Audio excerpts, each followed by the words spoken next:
Hey, I'm Eric O'Keefe with FitnessBusinessInterviews.com, and I'm here with David Sinick. And David is one of the top guys out there when it comes to driving traffic to your website. He's done a lot of work for people in the fitness industry. He's helped them get their sites ranking higher in Google and just bringing in a lot more traffic.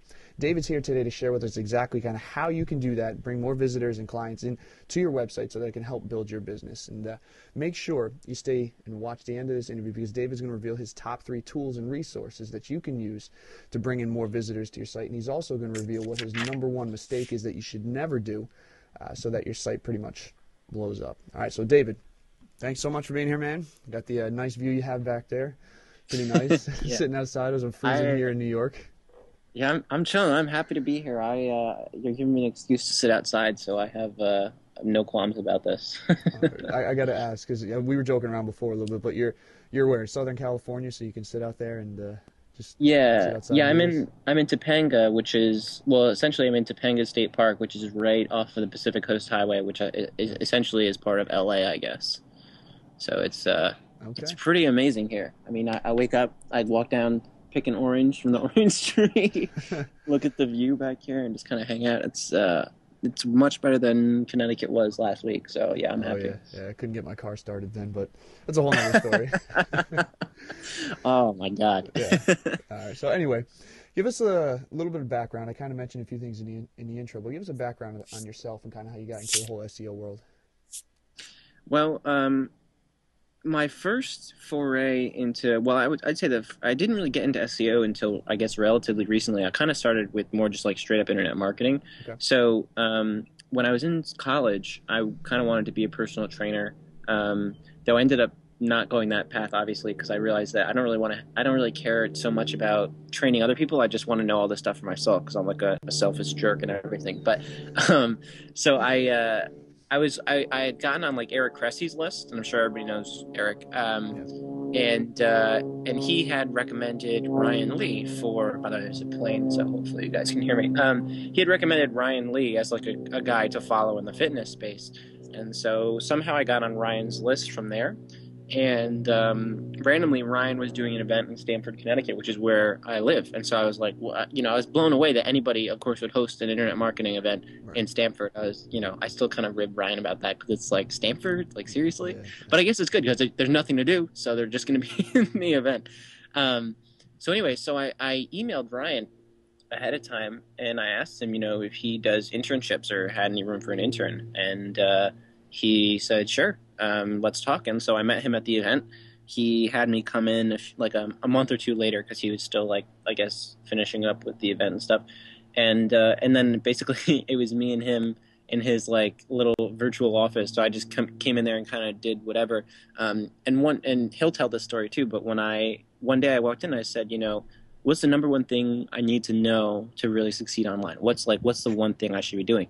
And he said, traffic. And I said, okay. And then I just kind of put my heart and soul into learning how to get traffic to websites. So initially I started learning paid advertising, but as a college student, paid advertising wasn't that feasible for me, because it's quite expensive, right, especially when you're first starting.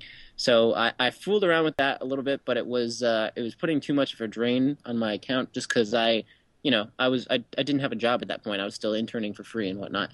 So I went and a little bit later, after doing a bunch of random things, I started learning SEO, and I got connected with my current business partner, Tom Lambert, and he kind of was really into SEO, and we kind of messed around with it, and I saw the potential when we did a bunch of little affiliate sites that we would get them ranked to the first page, within a week or two.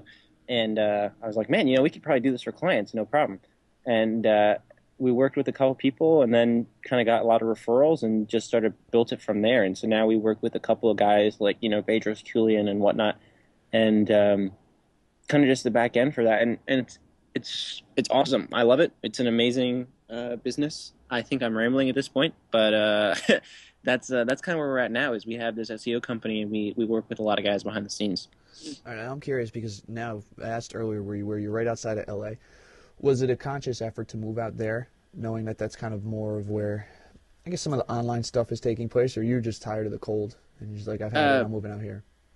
Well, I mean, I had lived in Miami for 2 years, so I kind of became I'm a warm weather guy for sure. No, actually, because I moved to San Diego initially, and I actually still have an apartment there that's not long for this world. Okay. And you know the truth is that I had Frank Kern posted videos of La Jolla and stuff, and I Yeah. was like, man, that place looks fucking awesome, you know. And sorry, I'm not supposed to curse or Hey, anything. say whatever you got to say, man. It's cool. And I'd never been to San Diego before, and was like, screw it. And so me and my buddy Alex Morocco, who does like the Truth Back, he does basketball and speed training. He wanted to move to New York, and I was like, no, no way, dude. It's way warmer on San Diego. Like it was winter when he wanted to do it. I was like, you're crazy. So we just moved out, just got an apartment, Cool.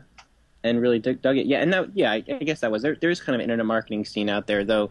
I don't know. It ends up being not as much as you really think it is, but it's there's a lot of people on the West Coast, so it's been good. You know, I can't complain. It's California is probably the best state of all the states. Okay.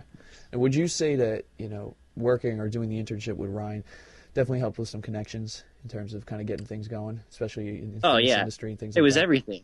It was everything. I mean, he's amazing. He's truly my mentor. He is one of my favorite people. Ryan, I owe him basically everything. You know, he was the one who introduced me and he's like, hey, this guy's smart. You should listen. You should talk to him. So I was like, I guess so. Okay, whatever. And Okay.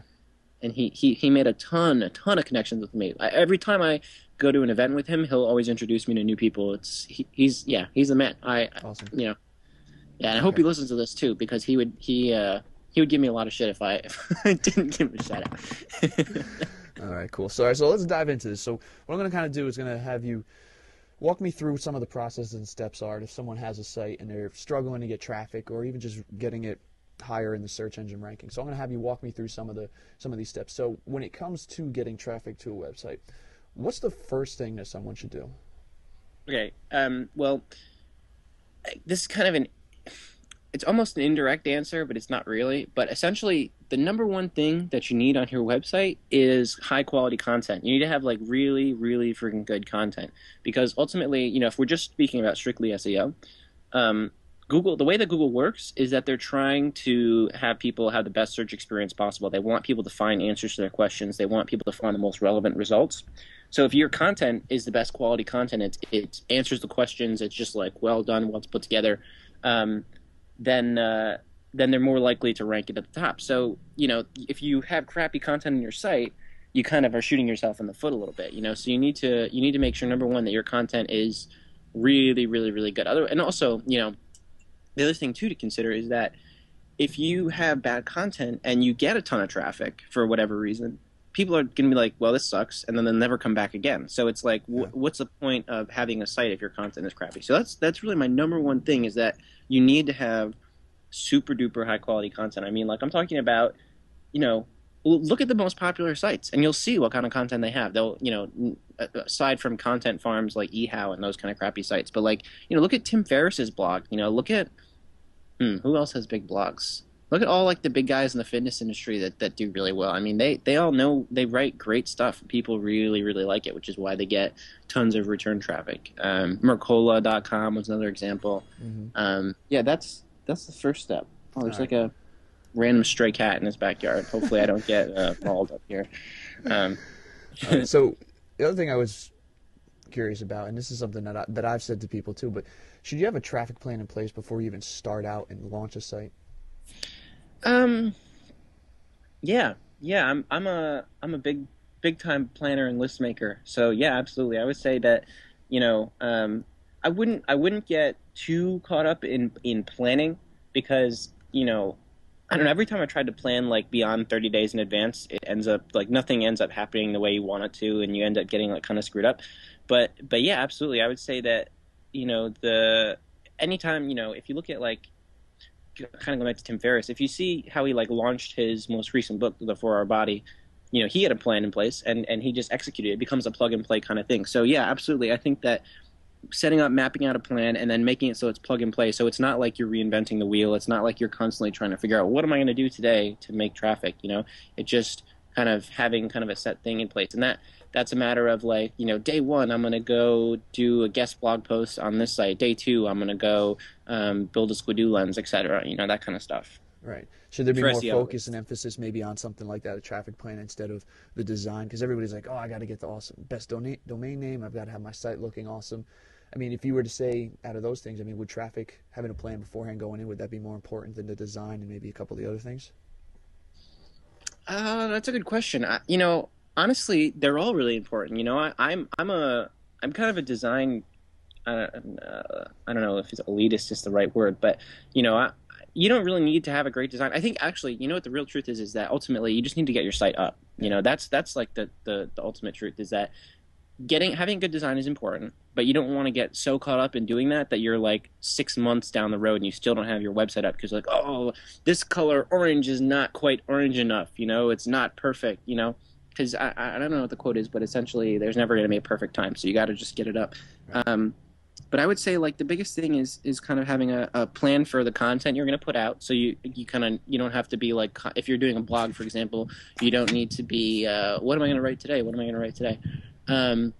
Having kind of a plan for promotion. So what affiliates you're going to go after, what places you're going to go after for link building opportunities, and then just have a solid design. I mean, you can, just get a good WordPress theme and get someone to customize that for really cheap. I mean, we had someone design and code a theme for us recently. I think the total cost was like less than $400, which I mean, I don't know for most people, but that's pretty cheap usually because if a lot of people try to charge you like $1,500, $2,000 for that kind of stuff.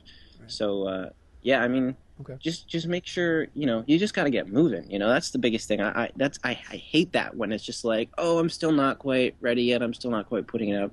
Right. It's just it's frustrating.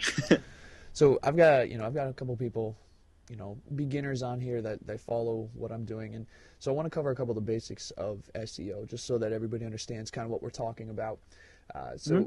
Just right off the bat, simple explanation of what SEO is. So search engine optimization is the process of setting up your site in a way that Google, Bing, and Yahoo, though mostly Google, I don't really focus on Bing and Yahoo, setting up your site in a way that Google understands what your site is about and knows what to rank you for. And when I say rank, that means that basically when you search for a keyword in Google, you get like there's 10 organic results below the ads. And essentially, if you're the first result, then you're ranked number 1. Second result, ranked number 2, etc. So it's a process of setting up your site in a way so that your website shows up higher in those search engine results pages, in those rankings, essentially. Okay. Now, keywords. Exactly what are those, and what are the importance of them? Well, keywords are basically what people are searching for. So, for example, fitness marketing, right, would be a keyword that like a guy like Bedros or Steve Hockman or Pat Rigsby or Eric, no, who's the other guy? Sean Greeley, maybe? I don't know. Or Ryan even, would run a rank for. And essentially, it's people are searching for stuff and they want information related to that keyword. So if someone searches for fitness marketing, it's likely they're looking for fitness marketing information.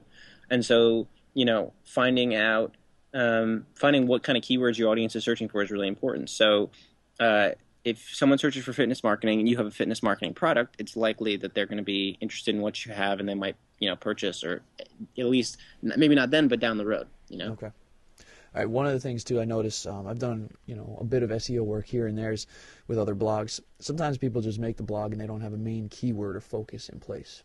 And that kind of makes things a little bit difficult when fixing things. How can you fix a blog like that? Let's say a blog has content on it already, but it doesn't have one main keyword, like let's say fitness marketing. How can you end up coming back and kind of just fixing that a little bit so that it works better and ranks higher? Well, there's a lot of ways. Essentially, the SEO is broken up into 2 main things, and so there's and there's off-page SEO, which is all the things you're doing. I'm going to stop you there real quick because you just broke up. You said you mentioned the 2 things, and then I lost you. So can you just mention them again for me? Yeah, so there's on-page SEO, which is the stuff on your website that you do to optimize it, and then there's off-page SEO, which is stuff you do off your website to optimize it. And so, first thing, obviously, it sounds like the guy has an on-page SEO problem. So that you ready? I'm going to go into a lot of depth here. I don't know if you're ready for me. Okay, I'm ready. Bring it. All right. So the first thing, obviously he's already got his domain, so that's kind of out of the picture. The second thing would be kind of his URL structure. So if his URLs for example, if he wants to rank for fitness marketing, what I would say is he should make a page on his site about fitness marketing. So make a page that's like hisdomain.com/fitness-marketing or fitness marketing with no space. That's just like the first element is the URL. So the URL is one of the first things that Google looks at to see what the page is about. If the URL has fitness marketing in it, it's saying, oh, this must be about fitness marketing. Then you have your title, description, and keyword tag. So the title tag is when you search for something in Google, the links to each result, that blue link, that is what your title tag is. And so essentially what you'd want to do there is get your keyword in the title tag. So if we're going after fitness marketing, you want to get fitness marketing in there. And basically the title tag is a 60-character piece of text where the goal is to get the keyword in, but also kind of give a description of the website itself, and it's really, it's really a tight space. So you want to kind of, you got to figure out a way to get what you need in there. But, essentially you don't need to, it doesn't have to be overly complicated. I mean, really, sometimes what we'll do is we'll pick 3 keywords, and then our title tag will literally be keyword 1, and then it'll be a pipe, which is shift and then backslash. I think that's yep. On the enter key, and then keyword 2, and then a pipe, and then keyword 3. And that's like super simple way to get your keywords into your title tags, and it works pretty well, and it's pretty straightforward. Also, you can just kind of look at your competitors and see what they've done and see if you can like improve on what they've done, etc. Next up is the description tag. The description tag is the paragraph of text right below the link in the search results. And same thing. It's 155 characters, I believe, either that or 160. Pretty sure it's 155. And that's the same thing. You want to get your keyword in there, or multiple keywords in there, while still kind of describing what the site is. Kind of the goal of that is consider it like kind of like a classified ad, with a little, where you're just kind of drawing the click. But again, you want to get your keyword in there. So fitness marketing would be like, hang on, let me just Google one really quick, and I'll give you an example. Because if I just say one off the top of my head, it's going to sound ridiculous. So here's a good one. Like Bedros, for example, it's discover the most cutting-edge fitness marketing strategies and personal trainer marketing tactics for selling personal training. And then his gets cut off because it's a little too long, but I guess it's growing your personal training business. So he has fitness marketing strategies, personal trainer marketing tactics, selling personal training, and personal training in general. So he has all of these these keywords in there. So that's a good kind of way. Again, that's Google saying, oh, that must be kind of what the theme of the site is about. So then on this fitness marketing page that he's going to make, the headline, you have the headline, which is it's going to depend on if he's doing WordPress or just static HTML. But essentially in WordPress, a lot of times the headline is just the title of the post where you do the post title. Sometimes you have to actually put in the H1 manually. And so H1 is the headline, and that's just the HTML code for the biggest headline. Right. And so that's another. It's similar to the title tag where you want to get your keyword, and you want to. It's just it's a good use best practices in writing headlines essentially, right. But you want to try to get your keyword in there as well. All right. So what else? There's still a lot more here. We got different forms of media. So on that page, well, actually, before I even go into that, on that page, essentially, you want to write a really long, high quality article about fitness marketing. And so my buddies over at SERP IQ, they did this crazy study where they looked up the top 10 results for 15,000 different keywords, which I think is a fair sample size, though. When you're dealing with Google, I guess there's like billions and billions of different combinations. Yeah. But I mean, anyway, so they did 15,000 keywords, and they found that for the top 10 results, the average result on the first page has at least 2,000 words in it. So essentially, the conclusion that they drew from that is that long content ranks better. Yeah. So when I work with people, I tell them to write like 2,000 word articles. So at least, because it just and trust me, the results we've seen, like for example, one of our clients is Michael Dunlop, and one of his best ranking, he does IncomeDiary.com. One of his best ranking pieces of content is 6,000 words. So the longer your content is, usually the better. And what was I going to say about that? Yeah, I mean, if you just look around at like top ranked stuff, it's usually always longer. And then you want to get kind of different forms of media. And what that means is images and videos.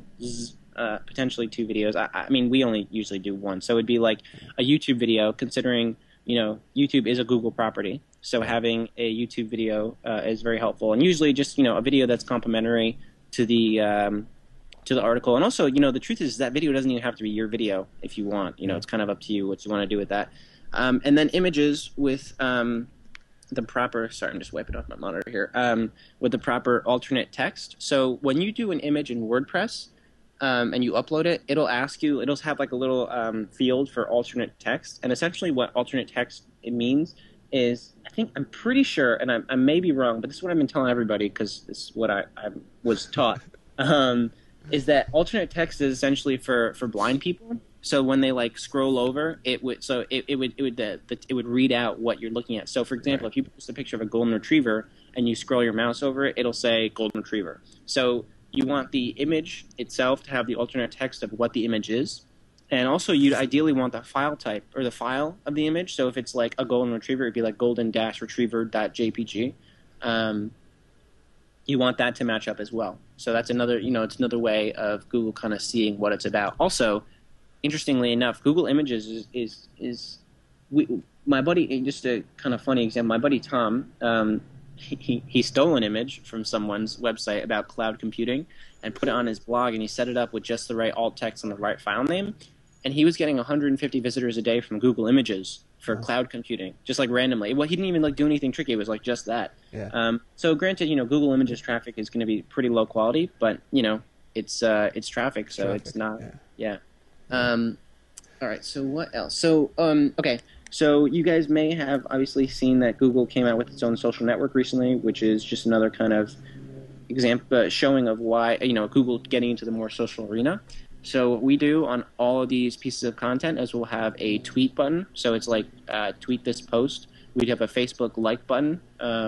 So likes help as well. And then the Google +1 button. Just because it's Google's own thing. Yeah. Any Google thing you want to participate in, because even if they did, I know they practiced, or not practiced, they tried rearranging the search results a little bit based on +1s, but that's so easily gamed that they're never going to do that permanently. I mean, I've purchased like hundreds of +1s for pieces of content, and they've stuck. So it's like I hope they don't do that, because it would be so stupid. You could just go to Fiverr and hire somebody to just start +1 and everything. Yeah, it'll never happen. All right, so let me ask you about, because we're doing a lot of the on-page stuff now. Let's kind of dive into some of the off-page stuff with link building, because that's huge. Yeah. Okay. So just to kind of close off the on-page stuff, the reason why I started with on-page is because essentially it's like the foundation to your house. Yeah. And if you're doing link building, and you don't have your on-page SEO set up properly, it's basically like trying to run without a leg. Like you're missing half of your limbs. Yeah. So you want to make sure that you have all that stuff set up properly. Then, okay, so link building. Link building is yet another thing we can go into pretty serious depth with. But I'll keep it simple for you guys. There's a couple of main things that we do for link building that work exceptionally well, and that are easy to kind of do. So I'll just run through a couple of them. One of the things that kind of gets a bad rap now, but actually works really well, is blog commenting, and that still is pretty effective. And there's a couple of ways you can do blog commenting, but the real way that we do it is we'll kind of put together a list of relevant bloggers with high authority blogs, or websites that have high authority. So like even like the New York Times, for example, lets you comment on a lot of their stuff. And we'll set up Google alerts for them, so that whenever a new piece of content is posted, some Google will send. If you're familiar with Google alerts, it sends you an email anytime like whatever thing you bookmarked is updated or it's new. And so we have these alerts that come in and say, okay, this person posted something new. So what we do is we try to get to be the first person to comment on these things, because not only will there be an SEO benefit from that, but if you're the first person, you get to siphon a little bit of their traffic to your website. That'll just like happen naturally. Even if it's okay, even if it's not like targeted traffic.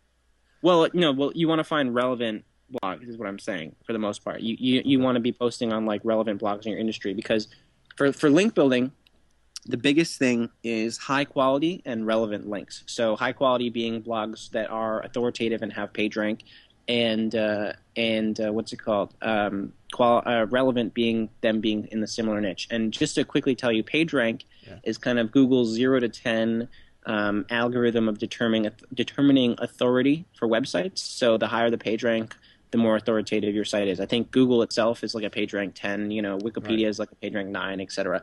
Yeah. The truth is, you'll probably never, ever, ever get up that high, because if you have a page rank 10 site is like worth like over $1 million. I would say it's maybe it's worth a lot of money. And it's hard to get that authoritative. You would need like an army of people. Anyway, so that helps, and that way you can you can siphon some traffic, but that's not the real goal. The real goal is that you get these links. So usually there's two ways. Number one is usually they let you post. I mean, almost all blog commenting things have a thing where you put in your website. So what you have like your name, and then it links back to your website essentially in your name. Or you can post your website in the actual body of the comment. Now, that's frowned upon in a lot of places, but in other places it's kind of okay. People don't really care. So that's something where you need to kind of feel it out. And if it's people that you know and you don't want to like look like a jerk, and you know that that's not okay, don't force it in there, because then you look like you're that guy. You're that guy that's like, you're like, oh, it's John again. He's posting a stupid link, and they like delete your comment and look like an asshole. But if it's like okay, then do it. And essentially that's a link to your site. Now, another thing to keep in mind, and this is where it gets a little technical, but it's not that bad, is there's things called do follow and no follow links. So essentially, these are little like HTML attributes that attach to your link. So it'll say like, you'll have your URL, and then it'll say like rel equals no follow or rel equals do follow. And basically, these tell Google's spiders, the things that are crawling through these websites and determining what's what, either to follow that link and pass authority through that link, or to follow that link and not pass authority through that link. And so people will tell you that no follow links won't help you rank your site, but that's simply not true. Because another big principle in building links to your site is making sure that it appears natural to Google. Because the real truth about link building is that all link building essentially is not politically correct according to Google. It's just so stupid. I won't even get into that, but don't even worry about it. But essentially, what you want to do is have a mixture of no follow and do follow links, because nobody just gets all do follow links. Google's going to be like, all right, here you're clearly trying to game us, like slap, get you out of the way. Right. So that's blog commenting. And another quick other link building principle is called link velocity. And essentially, when you start a new site, you kind of want to go slow with your link building efforts, and then you start to scale up a bit. It's kind of like an exponential curve. You start with like 2 links a day, then you go up to 4, then 8, then 16, then 32, and etc. Because again, that's kind of the natural way things go, and the natural way content is kind of shown up on the internet. That's like the viral curve, I guess. Right. What do you think about like places that you can buy that offer, they call them link farms, where you can buy tons of links? What do you think about that? Things like that? Well, it kind of depends on what you mean by link farm, because you might consider some of the stuff that we do as link farms. But if it's like a links page on someone's website, then no, do not. When you're looking for places to get links from, one of the things you want to keep in mind is what other websites is that website linking to. So if it's linking out to a ton of not relevant, like crap, like porn sites, spyware bullshit, you do not want your link showing up on that page. Trust me, you do not want to be associated with like the scum of the internet. And also, another thing is, the more outbound links there are on a page, the less value your link has. So that's kind of something you got to look out for. When you're looking for links from other websites themselves, again, it's a quality and authority, quality and relevance kind of thing. You want to try to find sites that are high quality, low outbound links, and are relevant to your niche there. All right, so you want to do some more link building tactics? Yeah, just keep rolling, man. You're doing awesome with it. Good stuff. All right, thanks. All right, so next up, kind of the crux of our link building strategy is web. 2.0 properties. And so Web 2.0 property is essentially a site like Squidoo, Hub Pages, Tumblr, the .wordpress.com sites where it's not like your own WordPress, it's on their servers. Let me ask you, I want to stop you real quick there, just because you mentioned Squidoo, things like the HubSpot or places, or not HubSpot, but places like that. I make that mistake all the time. Hub Pages, yeah. Article writing was really big for a while. Google's made some changes recently. Is article writing for content places like that, like Easy Articles, is that still relevant? Is that still powerful to work with those kinds of things? Yes and no. Okay. And if you want me to, I'll give you the whole run through. Sure. All right. So essentially, the way article marketing, I guess it was initially conceived, was you'd write an article and a really good article, you post on Easy an article, and essentially you'd pray that someone else would pick it up, and then you get like people posting it all over the internet. That, I think, is a really silly way to approach any kind of marketing, because you're essentially just like hoping that someone's going to take your crap, and you're hoping by playing by the rules that you're going to be good. So essentially, in article marketing in that fashion, I really think is dead. So there's two ways that you can use article marketing. Number one is you can post a really high quality article on Easy Articles, and you can treat that like a Web 2.0 property, and then you can build what's called a link wheel. And I'll go into that when I go back to Web 2.0 properties, because that's when it gets a little hairy. I need to like kind of do hand gestures and stuff. And then and the other way is just like, I mean, essentially what it really is spamming the article networks. But that's really what we do, because it's just like, first off, everybody does it, and second off, like it just at this point, that's really the most effective way. So the breakdown of what we do is we will either write or we'll pay someone to write a really high quality article, and we will have that article spun either by hand or with a software called the Best Spinner. And essentially what a spun article is like you'll have one word will be like, man, it's so hard to like come up with these things off the top of my head, but it's like it just you give it the option for one word of choosing between three different words. So it's like are about I don't even know, but and basically it'll just like mix and match these like thousands and thousands of different combinations. So essentially when you do one spun article, if you do it really well, you'll have like 500 different versions of that article that you can use that are all totally unique. What you do is then you would use a tool like Article Marketing Robot. And by the way, if you see me looking down here, man, I'm just taking notes, so this is good stuff. Oh yeah, no, I just want to kind of clarify that like this, like when I say that most link building is like considered not politically correct or not white hat, like this is definitely down the rabbit hole of kind of black hat stuff. But it's not like black hat to me is like doing shit that's like really not okay. This is like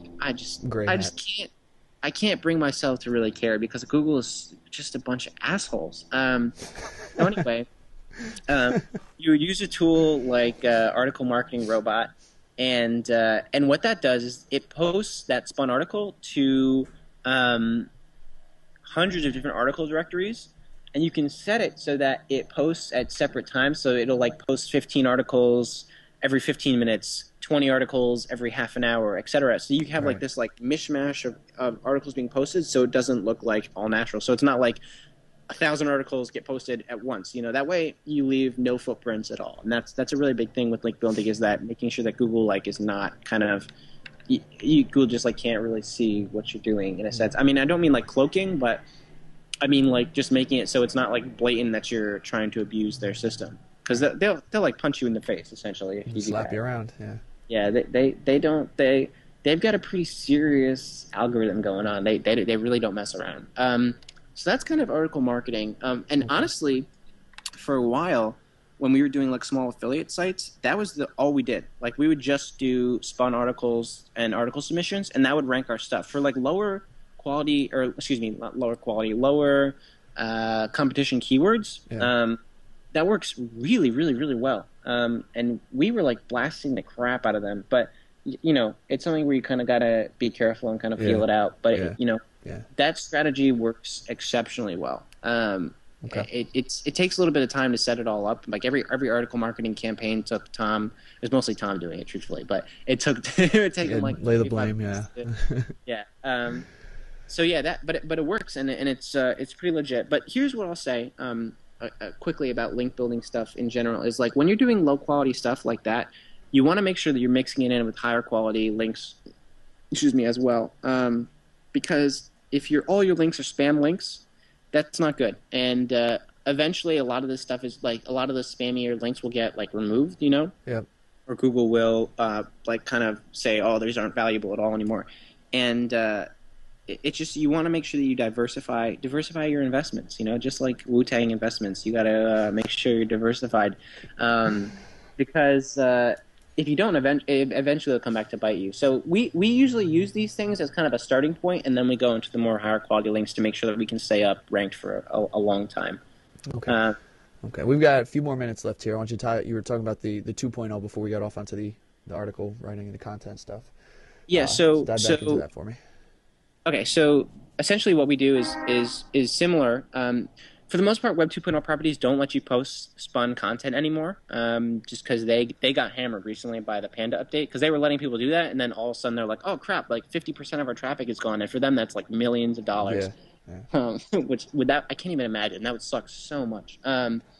Anyway, so what we do is we'll write like a high quality article for each one of these kind of Web 2.0 properties. So we'll have like a Squidoo lens, a hub page, like a WordPress blog, a Tumblr, a Blogspot. What we'll do is each of those properties will link back to our main site. Yeah. And then each of those properties links to another property. So the WordPress links to the Blogspot, which links to the Tumblr, which links to the Squidoo, which links to the hub page, which links back to the WordPress. Right. And none of them link reciprocally. So it's not like the WordPress links to the Tumblr and the Tumblr links to the WordPress. It's all kind of around in a circle, like it's called a link wheel. Right. So it's essentially like the wheel, and each property is a spoke, and then they all link back to the money site. So what that does is it passes the authority of each one of those properties to the next property, and then ultimately makes all the properties more authoritative, and then passes that authority back to your main site. Okay, so you're linking to each one of those, and then at the same time, they're also linking back to the main site. Yes. Okay. One other principle that there's so many principles I keep forgetting, but is anchor text. And so when you link back to a site, you want to make sure that you have the proper anchor text set up. So anchor text is the blue text in the link. So if you're linking to a page about fat loss, ideally you'd want to have the anchor text as fat loss. The one thing to consider is you don't want to do it too often. You don't want every single link coming into your page saying fat loss, because essentially that's another thing that Google's going to be like, what? You know, what are you doing? Right. So you kind of want to mix and match. Like sometimes we'll have anchor text that are really like click here, or like here, or link, you know? But it's good to have those anchor texts that have your keyword in it, at least a good portion of the time, so that you can, so Google knows that that's what the link is for. Right. Okay. All right. So we can go on and on about hours for this. What I'm going to have to do is I'm going to have you come back on. We'll get into some of the really cool advanced stuff too down the road. But what I'm going to do is I'm going to run through a couple quick questions for you. First thing I want to know is, we talked about it and I mentioned it in the intro. What are like 3 resources that you could recommend for people that could help them with their traffic? All right. So the first tool that I use all the time, it makes keyword research so much easier, is called SEMRush. And this is actually a paid tool, but it's well worth your money. And also you could just use it for a month and then cancel if you want. They might even do a free trial. Anyway, what SEMRush does is, it's good for AdWords too, but I usually just use it for organic stuff, is you can put in the URL of your, jeez, it's so windy out here. You put in the URL of your competitor, and it'll tell you all the keywords that they rank for. So if I wanted to go and rank for make money online, if I wanted to have a similar website to like Income Diary, where I'm looking for make money online keywords, and I want to see what keywords he's ranking for, I'd put in his URL into SEMrush, and then it shows you all the keywords that he ranks for. And then you can export that into a spreadsheet, and then have this massive list of keywords that you can target. And you can see what URLs specifically rank for those keywords. So you can see kind of what he did on those pages, and what you can do to kind of emulate that a bit. It makes everything so much easier. When we do new projects, I just kind of put in like 10 competitors, go through the spreadsheets, organize it into one big thing, and you have this master list. The second tool that we use that's really, really good and kind of a basic thing, it's not like a nifty little trick or anything, but it's called Rank Tracker. And what that is essentially just it tracks your ranking. So you put in keywords and your website, and it'll tell you what position they are in the search engine results. And this makes it way easier than going and friggin', checking it manually, which is not always accurate too, because, Google has like a ton of different data centers. So like if you're in Texas, your ranking might appear different than what it is in Connecticut, for example. So Rank Tracker kind of makes it a little bit more accurate, and so what keyword, where you're ranking, and for what keywords, etc. And then finally, the third tool that we use is kind of a newer tool. Actually, the guy who made it is just like a 26-year-old dude in Pacific Beach. It's called SERP IQ, SERPIQ.com, and they're the guys who did the survey, like I was mentioning. Right. Basically, what you do is you go into the software, and they have a free version that lets you do a couple keywords a day, I think. You put in a keyword, and you put in either your URL or a competitor's URL, whatever one, and it'll tell you the competition for that keyword, and essentially it'll give you all the factors okay, so it goes through the top 10 results. It tells you like their page rank, how old their domain is, if their keywords in the title tag, the keywords in the description tag, all like the on-site SEO factors. And so you can kind of know how they've set up their sites and what you need to do. It tells you how competitive the keyword is with this. They have their own like competition index algorithm or whatever, right. And it's like a 0 to 100 thing. And then it'll tell you like if it's like a 60, for example, it's going to be hard to rank for. And then if you put in your website, it'll tell you all those factors about your site, and it'll say like competition index of this keyword is like a 50, competition index of your site is like a 35. So you need to know that, okay, so I know where I'm at and I need to kind of improve. And cool. It's amazing. It's such an easy tool to use, and it gives a ton of data. So it's really solid stuff. Okay. And then last question I got for you: what's the biggest mistake that most people do when it comes to getting traffic? Or let's put it this way: what's one thing they should never do if they're trying to get a lot of traffic? Writing content for search engines. I mean, okay. It's people that are coming to your site. It's not. Search engines do come to your site, but here's the thing: is that Google is getting way, way better at determining like content is written well or not. Yeah. And that's been their whole focus is with the Panda update throughout this year, or sorry, last year now. Was focusing on higher quality content. So if you're writing shit just for search engines where it's just like total gibberish, it's just like keywords stuffed in there everywhere, everything's bolded and whatnot, you're going to look like an asshole, and that's not going to help you rank. Yeah. So always, always, always focus on writing super high quality content. I cannot stress that enough, because that's the true long-term strategy. Very cool. David, I appreciate all the time. This was jam-packed full of content that anybody can use. I really appreciate it. And I know people are going to want to know more about what you're doing, maybe if they want to hire you for services. So where can they go to find that? So our business website is media-beast.com. My company is Beast Media, but of course we didn't check for domain availability before we it was a few years ago now.